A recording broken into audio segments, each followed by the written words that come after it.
அம்மா அவர்கள் மறைவுக்கு பிறகு நான் முதலமைச்சராக பொறுப்பேற்கின்ற பொழுது மேதகு ஆளுநர் அவர்கள் சட்டமன்றத்திலே பெரும்பான்மை நிரூபிக்க வேண்டும் என்று ஆணை பிறப்பித்து அந்த ஆணையின்படி சட்டப்பேரவை தலைவர்கள் என்னிடத்திலே நீங்கள் சட்டமன்றத்திலே பெரும்பான்மை நிரூபிக்க வேண்டும் என்று கேட்டுக்கொண்டார். அதன்படி சட்டப்பேரவை தலைவருடைய அறிவிப்பு கிடங்க சட்டமன்றம் கூட்டப்பட்டது. சட்டமன்றத்திலே பெரும்பான்மை நிரூபிக்கின்ற பொழுது இன்றைய முதலமைச்சர் அன்றைக்கு எதிர்க்கட்சி தலைவராக இருந்தார்.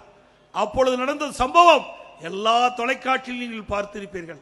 எந்த மாநிலத்திலும் இல்லாத அளவிற்கு நான் பெரும்பான்மையை நிரூபிக்கின்ற அந்த காலகட்டத்தில் சட்டப்பேரவை தலைவரை அந்த புனித நாற்காலியிலிருந்து கீழே இழுத்து தள்ளி அவருடைய மைக்கை உடைக்கப்பட்டு அவருடைய மேஜைகள் உடைக்கப்பட்டு அந்த ஆசனத்திலே நாற்காலியிலே அமர்ந்து காட்சி அளித்தார்கள் திமுக கட்சியை சேர்ந்த சட்டமன்ற உறுப்பினர்கள். அது மட்டுமல்ல, நான் முதலமைச்சராக தேர்ந்தெடுத்து அவையிலே அமர்ந்திருக்கின்றேன்.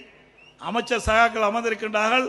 அவர் மேஜின் மீது ஏறி நடனமாடினார்கள் திமுக சட்டமன்ற உறுப்பினர். இப்படி கேவலமான செயலில் ஈடுபட்ட கட்சி திமுக கட்சி என்பதை நாம் உணர வேண்டும்.